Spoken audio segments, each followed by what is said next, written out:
Hey everyone, welcome back to our channel. Today, we're diving into a topic that's incredibly important and deeply personal for many of you. We're talking about finding love after experiencing narcissistic abuse. Have you found a new partner? Are you happy now? Let's explore this journey together. Surviving narcissistic abuse is no small feat. It takes strength, resilience, and an immense amount of self-love. But what happens when you finally meet someone new? How do you navigate a fresh relationship after such a traumatic experience? First, it's crucial to acknowledge the journey you've been on.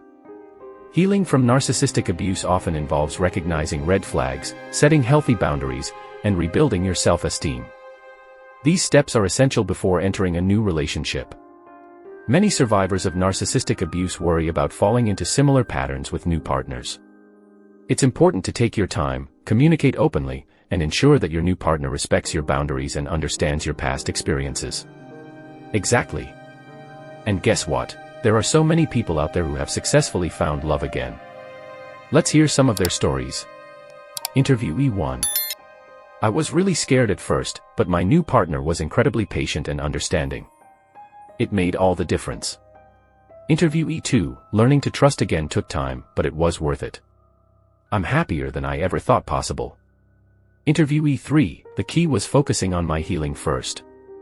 Once I felt whole again, I was ready to welcome someone new into my life. Aren't those stories inspiring? They show that happiness and healthy love are possible after narcissistic abuse.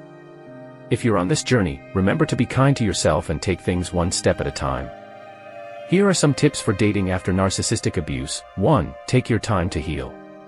2. Set clear boundaries. 3. Communicate openly. 4. Trust your instincts. 5. Seek support from friends, family, or a therapist.